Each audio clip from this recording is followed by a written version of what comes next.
They say it's impossible to write a scary story in only 2 sentences. Well, how about 0? Because how are you going to write without any fingers?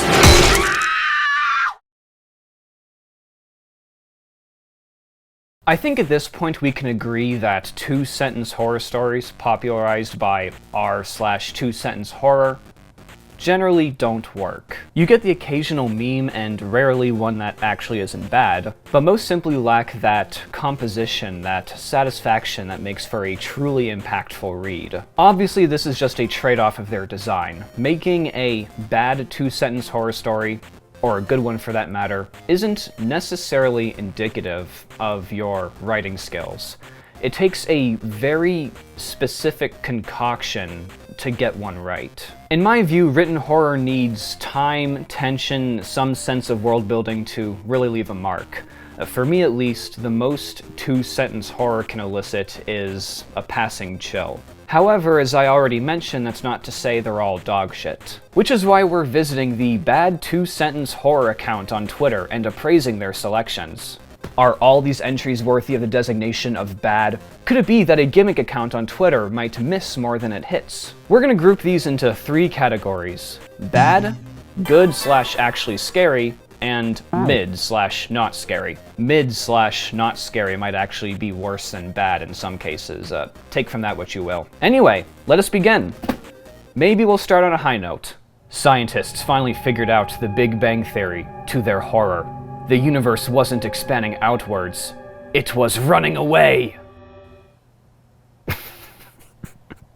Okay, so this is the level we're at. So how exactly did they prove this? Like, we've already shown that the universe is expanding from a central point, and it's been doing this for about 13 billion years, but you figured out the whole universe was running away.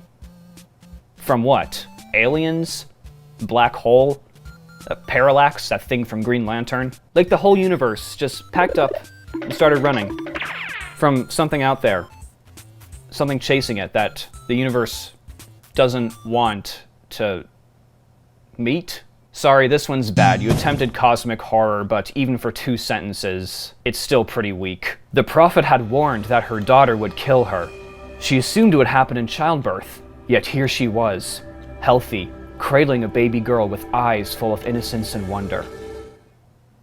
Are you fucking stupid? Why would you assume it would only happen in childbirth? Like, your daughter's gonna be your daughter for, like, at least 40 years. You really think it won't happen in that time? This person is an idiot who clearly has never read a book in her life, because if she had, she would know that, you know, these things that prophets say often have double meanings, or meanings that don't become apparent until much later. This one's bad.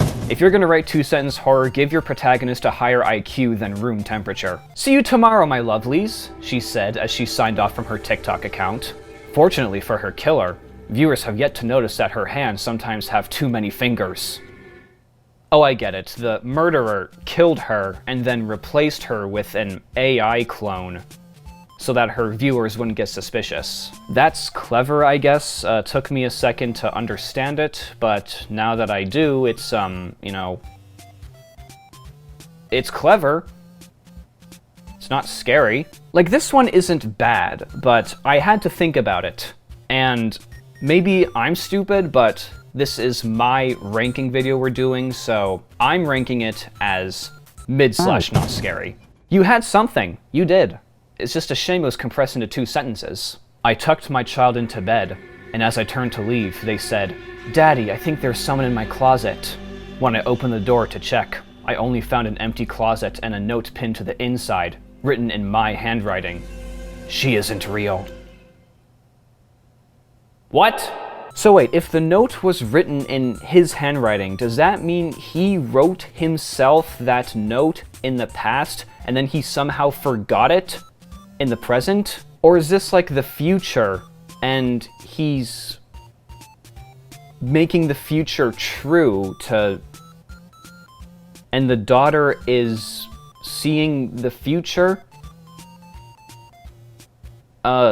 This one's confusing, and also bad. Bad 2-sentence horror. My doll broke again and I cried when Mommy took it to throw it away. She says one of Daddy's slave women is almost due, and I'm going to have a brand new doll very soon. God. How is this economically efficient? Why are you having these slave babies to give to your clearly disturbed child as dolls? Like, it takes 9 months for production, and the kid's just gonna break them anyway, so why even bother? Like, what else are you using these slave babies for? Like, is this like a side venture or something? I'm disturbed, but only by how bad it is. Grinning, I sent a text asking her to spread her kitty open for me.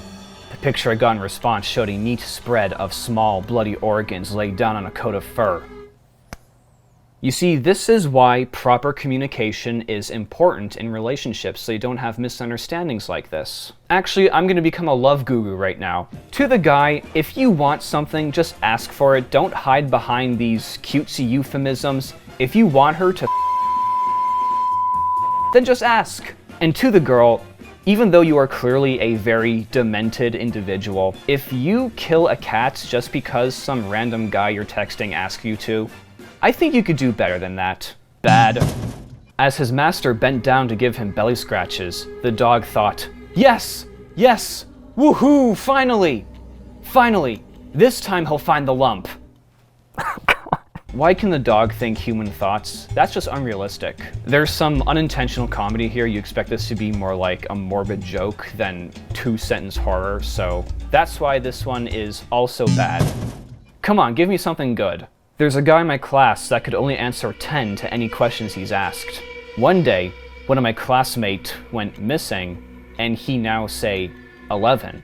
Okay. This one's cooking a bit. I mean, terrible grammar aside, it's paced well, has a nice punchy twist. I don't have many problems with this one. You know what? It's good, / actually scary. More good than actually scary. I doubt I'll ever find one of these that actually scares me, but, you know, take what you can. Every time I tried to leave my boyfriend, he told me he'd kill himself, so I stayed. When I finally worked up the courage to break up and leave him, I realized he wasn't lying, but also that he wasn't going out alone. So this one isn't terrible, but some of these two-sentence horror stories kind of make me laugh because it makes you wonder if someone's actually posting this, like it's actually happening to them. If you know your boyfriend's gonna murder-suicide and kill you, why do you have the time to post it on Reddit? I think we're gonna make this one mid / not scary. It's not terrible. I wouldn't even call it bad, but you tried. But, I got the call that my wife had given birth. When I arrived, the doctor could not stop apologizing. So I see 3 possibilities here. 1, the child died. 2, the doctor is the actual father and was apologizing to the husband. Or 3, the baby was just that ugly that the doctor actually said sorry. I'm thinking about this one too much for it to be anything other than bad, so I'm sorry, but the apologetic birth is bad. When the Japanese captures our position and took us as prisoners, I thought they'd kill me. Apparently I'm really lucky because they're sending us to their prison facility in Heilongjiang. I hope I pronounced that right. Heilongjiang. So here's another fascinating subgenre of two-sentence horror. So my guess is that this place has to do with Unit 731, in which the Japanese Empire committed a bunch of horrible experiments on POWs.